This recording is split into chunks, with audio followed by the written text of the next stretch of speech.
The morning began in silence. The kind of silence only the open ocean can hold. Steady, endless, and heavy, with the hum of engines beneath steel decks aboard the U.S. cargo vessel Mercer Bay. The crew moved through their routines with quiet efficiency. The South China Sea stretched around them, calm as glass. To most of the men, it was just another day hauling supplies through contested waters.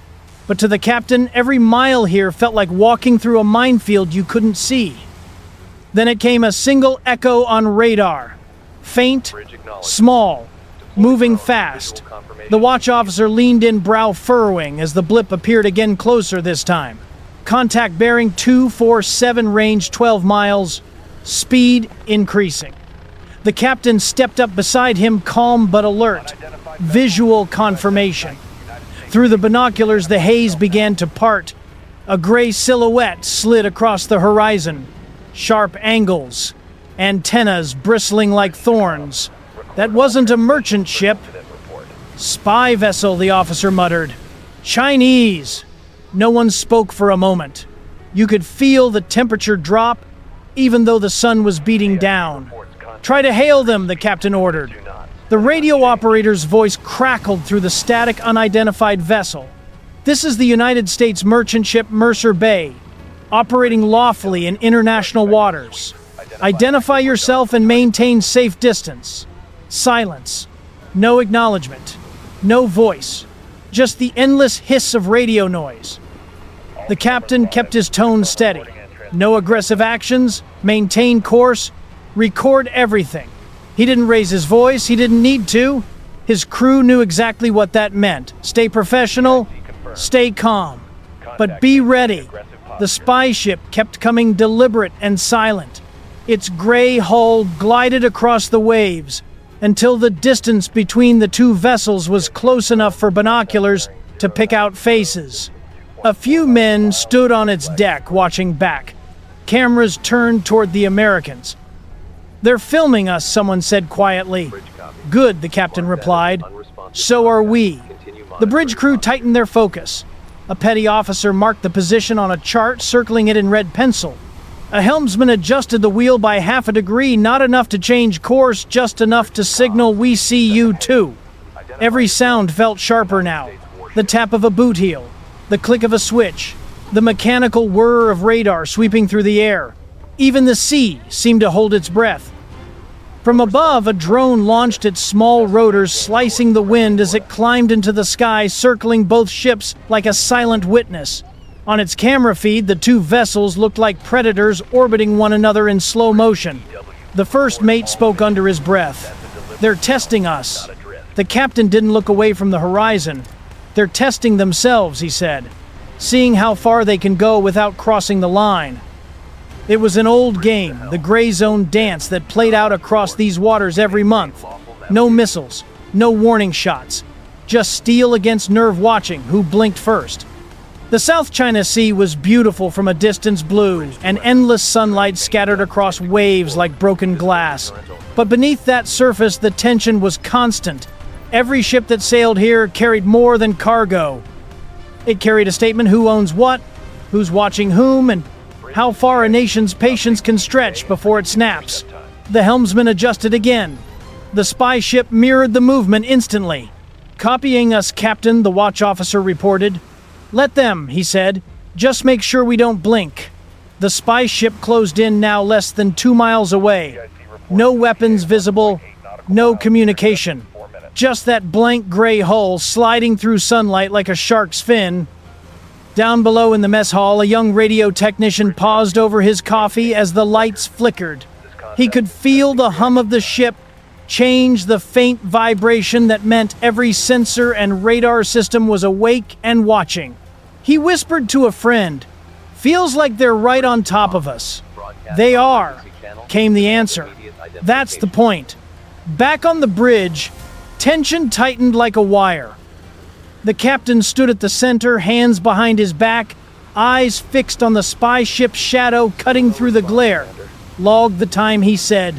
1,200 hours.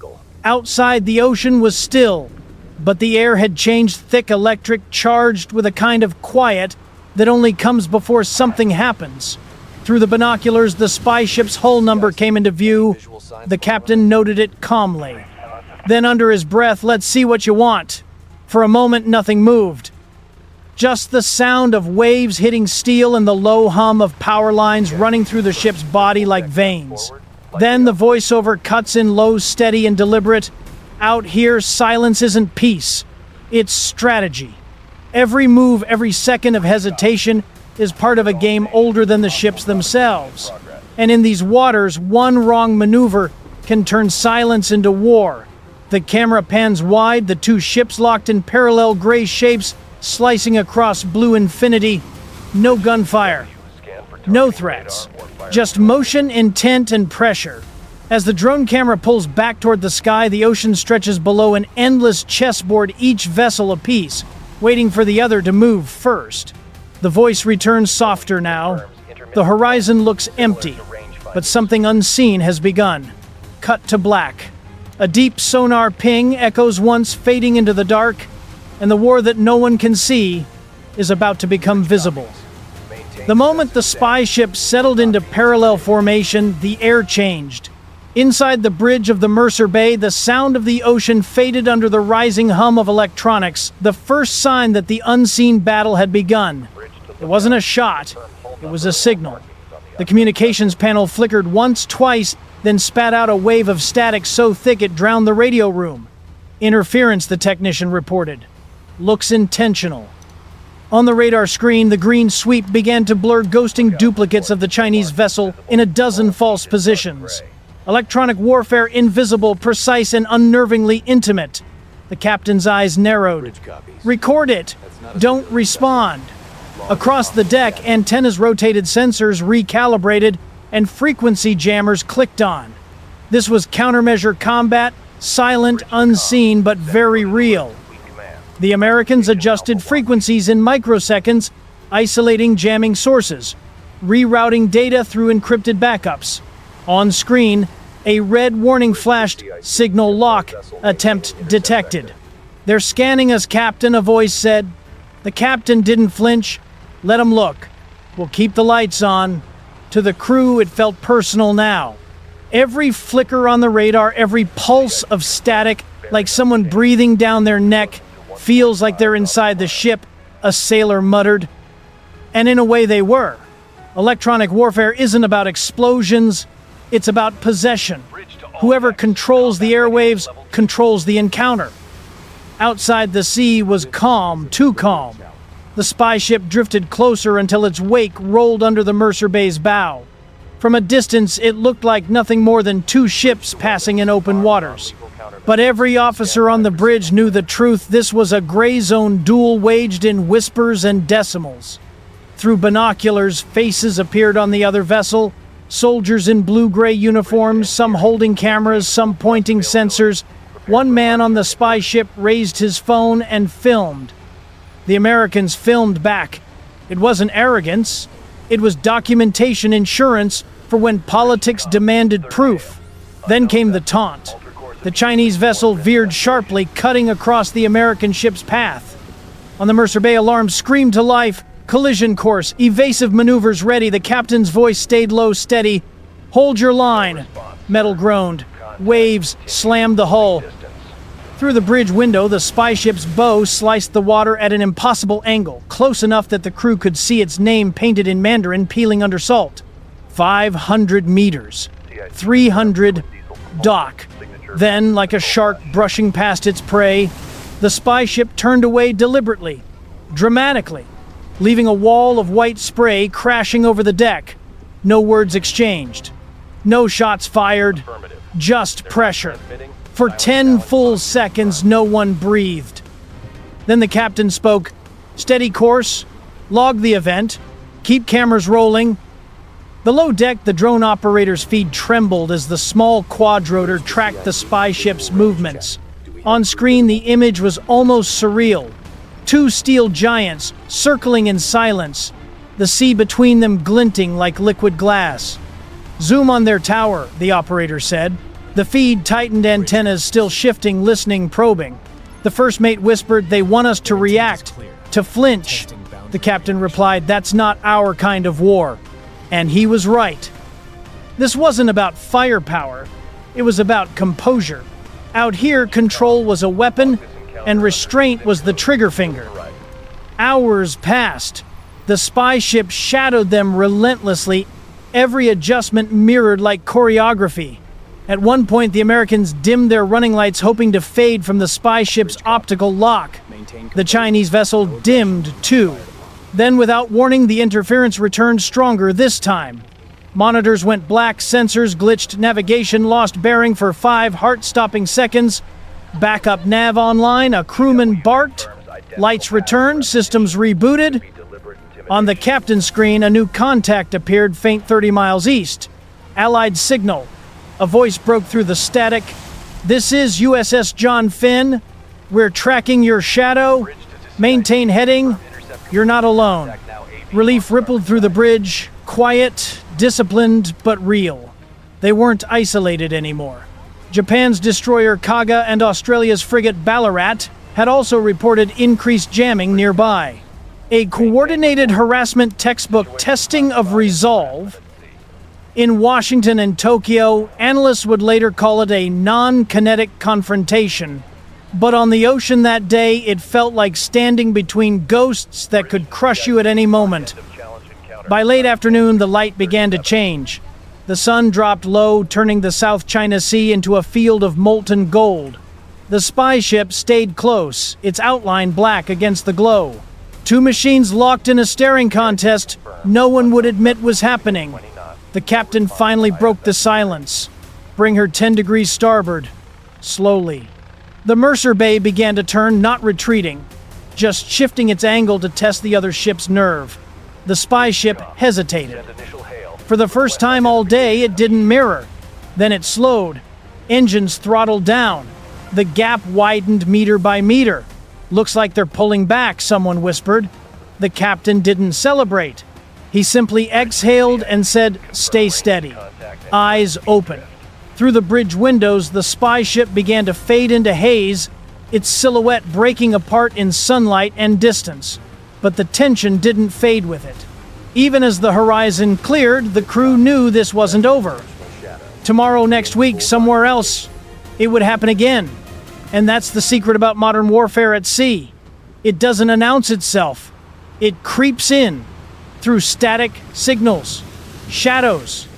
A petty officer summed it up quietly, staring out across the waves. "You don't need explosions to feel a fight. You just need someone watching too closely." The captain turned toward the horizon, voice calm but certain. "We won today by staying calm. That's how we win every time." The ship pressed forward, cutting through the calm water. Behind them, the last trace of the spy ship dissolved into sunlight. A sonar ping echoed once across the deep, soft, distant, and final. The invisible war had ended. At least for today. Night fell over the South China Sea like a slow curtain. The hum of engines returned steady, but hollow. The kind of sound that reminds you you're still here, still afloat, still waiting. On the bridge of the Mercer Bay, the crew moved softly as if not to wake something that had gone quiet but wasn't gone. The spy ship had faded into the dark hours ago, but its presence still pressed on the air like a fingerprint that wouldn't wash off.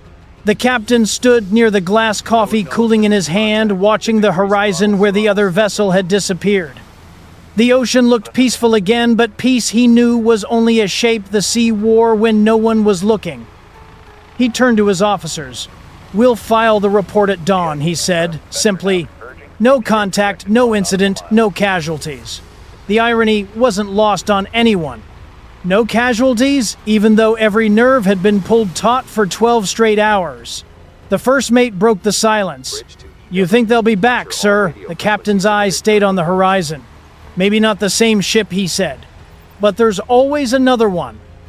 He sipped the coffee, grimaced at the cold taste, then set the mug down and leaned forward on the railing. "Listen," he said quietly.